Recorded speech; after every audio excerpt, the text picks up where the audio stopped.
నా పేరు ఎంపెల్లి ప్రభాకర్ రెడ్డి, జిడ్గల్ గ్రామం, లింగాల్-గన్పూర్ మండల్, జనగాం జిల్లా. మా కాన్స్టిట్యూన్సీ స్టేషన్ గన్పూర్.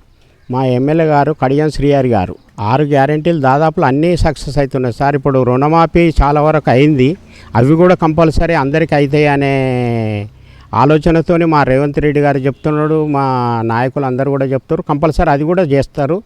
ఒకటి రెండోది కరెంటు బిల్లులు దాదాపు అన్నీ అయిపోతున్నాయి. ఏది ఎవరన్నా ఏది తప్పులుండి ఆధార్ కార్డు లేకుంటే రేషన్ కార్డు లేని వాళ్ళకే తప్ప మిగతా అందరికీ అయినాయి సార్. రైతు రుణమాఫీ అనేది దాదాపులా ఒక 50%కి ఎక్కువనే జరిగింది. కొందరికి సాంకేతిక కారణాల వల్ల, కొందరికి ఆధార్ కార్డు చక్కగా లేకునో, కొందరికి ఏది రేషన్ కార్డు లేక ఇట్లాంటివి చాలా వరకు ఉన్నాయి. అవి కూడా కంపల్సరీ ఏది ఉన్నా అన్నీ చేస్తామనే ఒక గ్యారంటీ మా గవర్నమెంటు దానికి హామీ ఇస్తుంది సార్.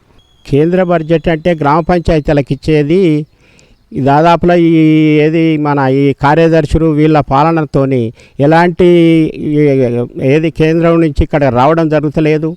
ఇక్కడ ఏం గ్రామాలలో కూడా ఏం పెద్దగా ఆలోచన అయితే ఏం జరగలేదు సార్. ఇది ఆ బడ్జెట్ అంటే సార్ మన ఈ తెలంగాణకైతే పెద్ద బడ్జెట్ ఏమీ పెట్టలేదు. దాని మీద మా తెలంగాణ నుంచి మా రేవంత్ రెడ్డి గారు కానీ అసెంబ్లీలో తీర్మానం కూడా చేయడం జరిగింది.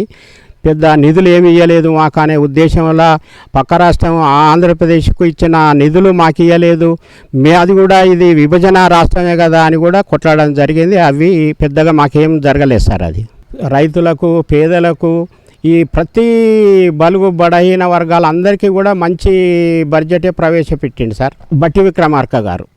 రైతుల మీద మళ్ళా ఇవి రుణమాఫీ, ఇది రైతు బంధు కోసం కూడా ఏది ఒక్కొక్క జిల్లాకు కూడా దాన్ని సమీకరించడం జరిగింది. అతి త్వరలో కూడా రైతు బంధు కూడా ఇచ్చే ఆలోచనలు ఉన్నది. ఒకటి కొందరికి రేషన్ కార్డులు లేవు, ఆ రేషన్ కార్డు రాలేదని ఎక్కువ వాళ్ళే పెట్టిర్రు. ఈ గ్రామ పంచాయతీలా మా జీడికలకి అయితే ఒక్క ఇల్లు కూడా ఏది గత ప్రభుత్వంలో జరిగింది ఏం లేదు. ఇక్కడ కూడా ఇండ్లు కావాలని ఒకటి చాలామంది ఇండ్లు లేని పేదలు చాలామంది ఉన్నారు.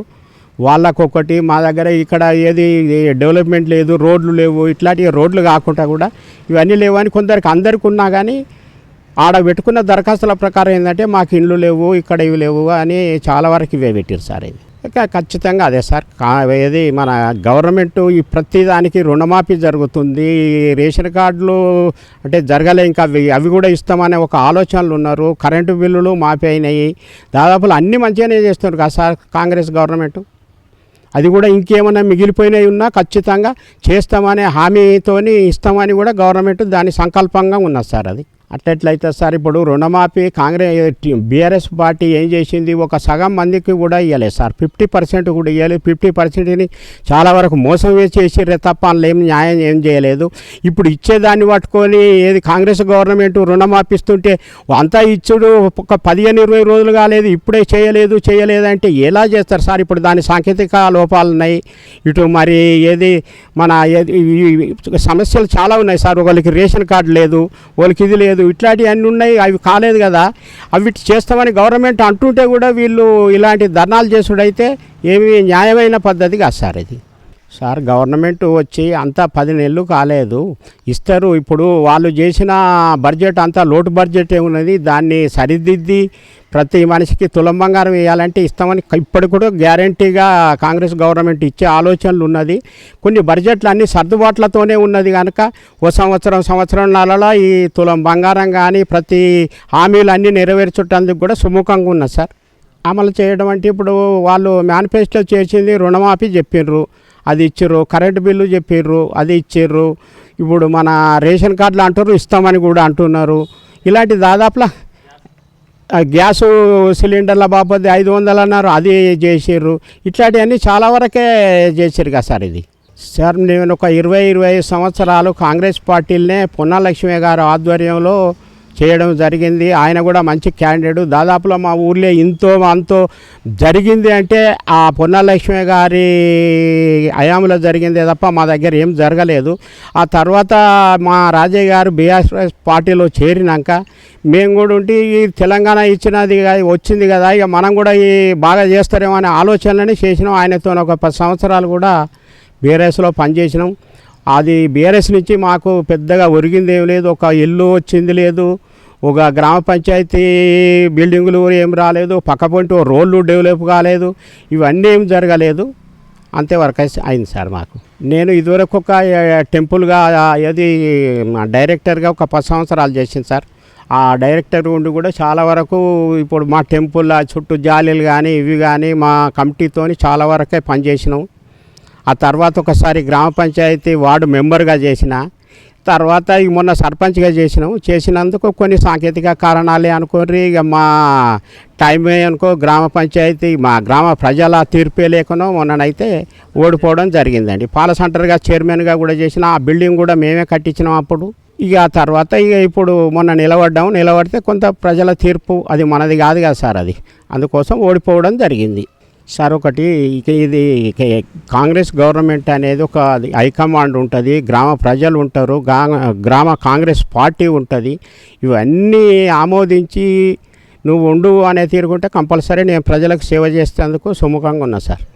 ఉన్నాయి సార్, ఇప్పుడు మా దగ్గర చాలా వరకు ఉన్నాయి, ఒకటనే ఏం లేదు. ఇక్కడ అది ఏంటంటే గ్రామ పంచాయతీ బిల్డింగ్ లేదు, చాలా అది పురాతనమైంది, ఖరాబ్ అయిపోయింది. ఒకటి ఇక్కడ ఒక మహిళా సంఘాలకు ఒక ఆఫీసు లేదు, ఒక హెల్త్ సెంటర్ ఉన్నది, బండ మీద ఉన్నది చిన్నది, అది శిథిలావస్థలనే ఉన్నది, అదొకటి.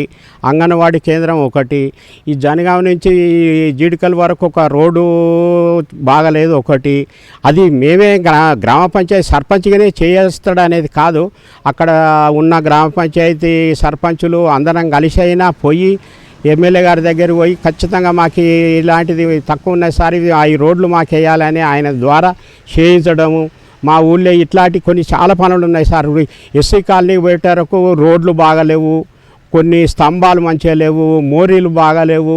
ఇప్పుడు గుడికాడ ఒక కాలనీ ఉంది, ఆడ కూడా సీసీ రోడ్లు లేవు. ఇట్లాంటివి ఏమి ఇదివరకు డెవలప్ జరగలేదు సార్. ఇది నా శాయశక్తుల ఇవాళ నాకు ప్రజలు కాంగ్రెస్ పార్టీ కనుక అవకాశం ఇస్తే దీన్ని నేను చేయటానికి సుముఖంగా ఉన్నా సార్. గ్రామ పంచాయతీ ఓటర్లకు నేను చెప్పేది ఏమన్నా సార్, ఖచ్చితంగా నేను వీళ్ళందరూ అవకాశం ఇస్తే నేను నిలబడి ఇలాంటి పనులు అన్నీ కూడా దాదాపులా ఊరుకు ఇవి సేవ చేసి ఇవన్నీ ఖచ్చితంగా తీసుకొస్తా అనే నమ్మకం నా దగ్గర ఉన్నా సార్. అది ఏ సమస్య ఉన్నా, ఏ ప్రజలకు కానీ ఇవ్వలికి కానీ ఏ సమస్య వచ్చినా దాని ముందుండి దీన్ని తీర్చాలనే అవకాశం నాకు మనసులో ఉన్నది, అది ఖచ్చితంగా చేస్తా అనే అవకాశం కూడా ఉన్నది సార్. సార్ ఇదివరకు నేను మన శ్యాంప్రసాద్ అని ఒక సర్పంచ్ ఉండే, దాదాపులో ఆయన దగ్గర పెట్టుబడి ఏమి లేకున్నా అన్ని పెట్టుబడులు ఆయన నేనే ఇచ్చుకుంటూ ఆయన పక్కపొంటి వండుకుంటూ ఎంతసేపు ఆయన ఓసి బ్రాహ్మణ్స్ ఉండే, ఇక ఆయనకే సపోర్ట్ చేసుకుంటా నువ్వే సర్పంచ్ ఉండు, నువ్వే ఎంపీటీస్ అని పక్కపొంటే తిరిగినాం. కానీ మేము పదవిని ఆశించాలి, ఎవరైతే మనం ఊరు డెవలప్ కావాలనే ఉద్దేశంలో జరగడింది. ఆయన కూడా దాదాపులో ఆయన శాయశక్తులు ప్రయత్నం చేసిండు, ఇంతో అంతో జీడికల్ గ్రామంలో అభివృద్ధి అయిందంటే ఆ శ్యాంప్రసాద్ వల్లనే జరిగింది. ఆ తర్వాత కూడా ఒకసారి అవకాశం ఇస్తే ఆయనతో అన్ని చూసినా చేస్తా అనే ఒక ఉద్దేశంతో నేను నిలబడ్డా. ఇక మరి అది గ్రామ ప్రజల తీర్పు అది లేదు. కొన్నిసార్లు నా సమస్యలు కూడా కొన్ని బయటకు వచ్చినాయి. అవి ఏంటంటే ఒక శ్రీరామరెడ్డి అని ఒక దొరాయన ఉండే సార్, ఆయన ఏదో చిన్న నాకు పరిచయం ఉండే. అయితే మాతోని నిలబడ్డ క్యాండిడేట్లు ఏం పుట్టించారంటే ఆయన దగ్గర ఉంటే ఇప్పుడు ఎస్సీ కాలనీ కొన్ని నోటీసులు వచ్చినాయి, ఈ ఒడ్డరీళ్ళకు నోటీసులు వచ్చినాయి, ఆయన దగ్గరే ఉండి ఈయనకి మీకు ఇవి కానియడని ఒక దుష్ప్రచారం వాళ్ళ దగ్గర చేసి నాకు ఓట్లు పడకుండా జరిగింది. ప్రజలు కూడా కొంతవరకు తీర్పు ఇవ్వలేదు. అంతవరకే నేను ఈసారి వస్తే మటుకు కంపల్సరీ ప్రజలకు సేవ చేస్తా అనే ఆలోచన ఉన్నా సార్. విద్య అంటే సార్ ఇప్పుడు కంపల్సరీ ఇప్పుడు స్కూళ్ళల్లో మన పిల్లలు అందరినీ ఇక్కడనే గవర్నమెంట్ స్కూళ్ళకు చేర్పియాలని ప్రతి దాని మీద కూడా గవర్నమెంట్ రేవంత్ రెడ్డి గారు ఏం చెప్తున్నారంటే మన స్కూళ్ళకు ప్రతి దానికి బాత్రూమ్లు కానీ ఇవి కానీ అవి కానీ ప్రతి ఒక్కటి పిల్లలకు సౌకర్యం ఉంచి మంచి చదువులు వచ్చి రేపు విద్య చదువుకున్న వాళ్ళందరికీ ఒక ఉద్యోగాలు వచ్చేటట్టు సంకల్పన చేసుకుంటూ రేవంత్ రెడ్డి గారు చాలా వరకు ఇప్పటికే చేసిండు, ఇంకా కూడా చాలా చేస్తాడనే నమ్మకంతో మేము అందరం కూడా పనిచేస్తున్నాం సార్ కాంగ్రెస్ పార్టీలో.